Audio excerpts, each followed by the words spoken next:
ये है मास्टर राजेंद्र। ये स्कूल में टीचर है। इनकी 3 बेटी है। ये है बड़ी बेटी मीरा, ये है काश्मीरा और ये है स्वाति। जब मीरा 9 साल की थी तब मास्टर जी की पत्नी की मृत्यु हो गई थी, इसलिए मजबूरन मास्टर जी को अपनी बड़ी बेटी मीरा की पढ़ाई बंद करनी पड़ी, जिसकी वजह से उसकी पढ़ाई अधूरा रह गया। दीदी नाश्ता हो गया क्या? मेरा कॉलेज टाइम हो गया, मैं लेट हो जाऊंगी। हाँ, मेरा टिफिन भी पैक कर देना। सबका तैयार हो गया, खाओ पियो और अपना अपना डब्बा लेकर जाओ। दोनों का पैक कर चुके हैं। सब चले जाने के बाद श्याम नामक एक लड़का जो कि मीरा की गांव का है, वो मीरा के घर पे आया, क्योंकि मीरा और श्याम एक दूसरे को पसंद करते हैं। यार मीरा क्या कर रही है? यार कब तक तुम ऐसे सरकारी नौकरी के इंतज़ार में रहोगी? तुम सरकारी नौकरी के इंतज़ार में हो, मैं तुम्हारी इंतज़ार में हूँ। यार लगता है हम दोनों ऐसे ही इंतज़ार कर कर के ही बूढ़ा बूढ़ी हो जाएंगे।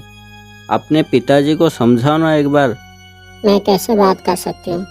पिताजी का बस एक ही जिद है, अगर वो शादी करेंगे तो सरकारी नौकरी होगा तो ही शादी करेंगे, नहीं तो नहीं करेंगे। मैंने सुना काश्मीरा और स्वाति का भी रिश्ता ठीक हो चुकी है। तुम भी तो यार 23 की हो गई। मुझे भी यार मम्मी परेशान कर रही है शादी के लिए। कब तक इंतज़ार करते रहेंगे? तुम एक बार पिताजी से बात करके देखो ना, मुझे लगता है तुम्हारी बात पिताजी मान जाएंगे।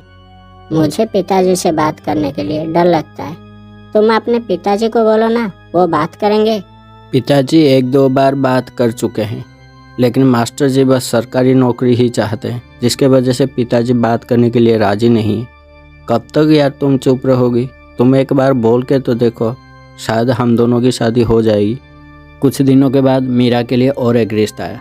हालांकि मास्टर जी ने कहा था अगर सरकारी नौकरी होगी तो ही मैं बेटी दूंगा। वैसे आपके बेटे कौन सी सरकारी नौकरी करते हैं और क्या कैसे क्या है, बताओ थोड़ा। मास्टर जी सच बोले तो हमारा बेटा सरकारी नौकरी नहीं करता है, लेकिन अच्छा खासा कमा लेता है। प्राइवेट नौकरी है और घर का हालत भी सब कुछ अच्छा है। मैंने आप लोगों को साफ साफ कहा था अगर सरकारी नौकरी होगा तो ही शादी की बात करेंगे। आप लोग अपना और मेरा दोनों का समय खराब किया है। वैसे मास्टर जी आजकल प्राइवेट जॉब में भी अच्छा कमाई हो जाता है। वैसे आपकी बेटी भी तो ज़्यादा पढ़ी लिखी नहीं है और सबको तो सरकारी नौकरी नहीं मिल सकता है ना मास्टर जी। देखिए, मैं पहले ही आप लोगों को कहा था अगर आपका बेटा सरकारी नौकरी कर रहा है तो ही बात आगे बढ़ाएंगे, लेकिन आपके बेटे सरकारी नौकरी नहीं कर रहा है, इसलिए बिना वजह बात करके मैं अपना समय खराब नहीं करना चाहता हूँ। आप लोग जाइए प्लीज। मास्टर जी घर आए रिश्तेदार के साथ ऐसी व्यवहार कोई भी नहीं करता है जैसी व्यवहार आप करते हैं। आप मास्टर जी हैं फिर भी ऐसी व्यवहार करता है, ये शोभा नहीं देता है। मैंने आप लोगों को साफ साफ कहा था सरकारी नौकरी के बारे में, आप लोगों को आना ही नहीं चाहिए था, फिर भी आप लोग आए और आप लोग व्यवहार के बारे में मुझे समझा रहे। आप लोग प्लीज जाइए। पिताजी कब तक हम ऐसे सरकारी नौकरी के इंतजार में रहेंगे? कितने सारे रिश्ते हैं, सबको मना कर दिया आपने। ये बात भी सच है, मैं पढ़ी लिखी नहीं हूँ, ऊपर से मेरी उम्र 24 साल की हो गई है, तो फिर मुझे कैसे एक पढ़ा लिखा सरकारी नौकरी वाला ये लड़का मिलेगा? और मेरे चक्कर में इन दोनों की भी शादी अटकी हुई है। तो क्या करूं, किसी के साथ भी तेरी शादी कर लूं? सरकारी नौकरी होगी तो कैसी भी हालत हो ना, जिंदगी गुजर जाती है। प्राइवेट नौकरी का क्या है, आज है तो कल नहीं है। बेटी मैं अकेला हूँ, मैं आगे जाकर तुझे ऐसे वैसे हालत में देखना नहीं चाहता हूँ। मुझे पता है पापा, आप मेरे लिए इतना ज्यादा सोचते हो, लेकिन ये भी बात सच है, कोई भी सरकारी नौकरी वालों को मैं पसंद नहीं आ रही हूँ। कोई भी पढ़ा लिखा लड़का अपने लिए एक पढ़ी लिखी लड़की को ही ढूंढेगा। तो तू क्या चाहती है? क्या तू श्याम के साथ शादी करना चाहती है? मुझे पता है तू उसे पसंद करती है। आपको अगर सही लगे तो, क्योंकि शादी के बाद सब अपने अपने ससुराल चले गए, कम से कम मैं तो आपके पास रहूंगी गाँव में। तो फिर ठीक है, तू अगर श्याम के साथ शादी करना चाहती है तो यही सही। मैं अगर तेरी पढ़ाई बंद नहीं करता ना, आज मुझे ये दिन देखना ही नहीं पड़ता। और इस तरह मास्टर जी के दिमाग से जब सरकारी नौकरी का भूत उतरा तो कुछ ही दिनों के अंदर मास्टर जी ने अपने तीनों बेटियों की शादी कर ली। काश्मीरा और स्वाति अपने अपने ससुराल चले गए, गांव में रह गई मास्टर जी की लाडली बेटी मीरा। मीरा के शादी को कुछ महीना बीत गया, लेकिन श्याम कुछ भी काम धाम नहीं करता था, बस गांव में ही रहता था। असल में श्याम विदेश जाकर नौकरी करता था।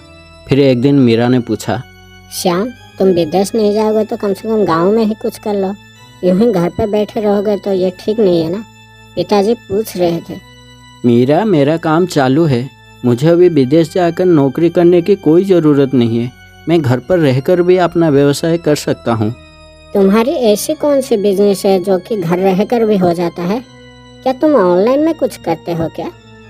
ऐसा ही कुछ समझो। असल में मैं शेयर मार्केट में पैसा लगाता हूँ, जो कि कुछ ही दिनों के अंदर डबल हो जाता है। मैं 5 लाख रुपया लगाया था, जो कि पिछले 3 साल के अंदर 70 लाख रुपया तक हो गया। अभी मुझे काम करने की कोई ज़रूरत नहीं है। क्या शेयर मार्केट? शेयर मार्केट में तो पैसा डूब जाता है, जुआ खेलने जैसे बोलते हैं लोग। जिसको कुछ मालूम नहीं होता है उसका शेयर मार्केट में पैसा डूब जाता है। जो शेयर मार्केट के बारे में जानकारी रखता है उसका पैसा नहीं डूबता है। वो बात ठीक है, लेकिन यूं ही घर पे बैठे रहना तो ठीक नहीं है ना। कुछ ना कुछ तो करना चाहिए। लोग तरह तरह की बात करते हैं ना। मीरा, मेरे काम बस अभी यही है, किसी तरह मैं अपने पैसे को सही जगह पे इन्वेस्ट करूं ताकि मेरा पैसा और ज़्यादा जल्दी डबल हो।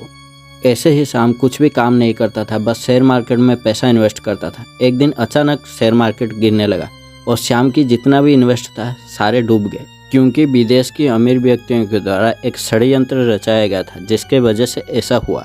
और देखते देखते कुछ ही समय के अंदर श्याम लाखपति से करोड़पति बन गया।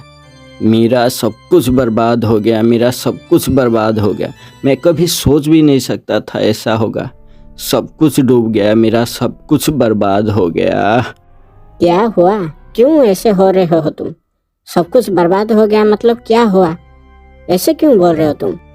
मैं जो शेयर मार्केट में लगाया था ना, वो पैसा सब पैसा डूब गया। मेरा 3 साल का मेहनत का पैसा सब डूब गया। मेहनत भी गया, पैसा भी गया, सब कुछ डूब गया, बर्बाद हो गए हम। मैं तुम्हें शुरू से बोल रही थी, शेयर मार्केट में पैसा मत लगाओ, जुए खेलने जैसा है, मत लगाओ पैसा, मत लगाओ, लेकिन तुम सुने नहीं। क्या सारे पैसे डूब गए? अब हम क्या करेंगे? तुम चिंता मत करो, मैं कुछ ना कुछ करूँगा। मैं देखता हूँ अभी क्या करना चाहिए, मुझे अभी देखना पड़ेगा। श्याम की यह हालत मीरा से देखा नहीं गया, जिसके वजह से वो अपने पिताजी और दोनों बहनों को बता दिया।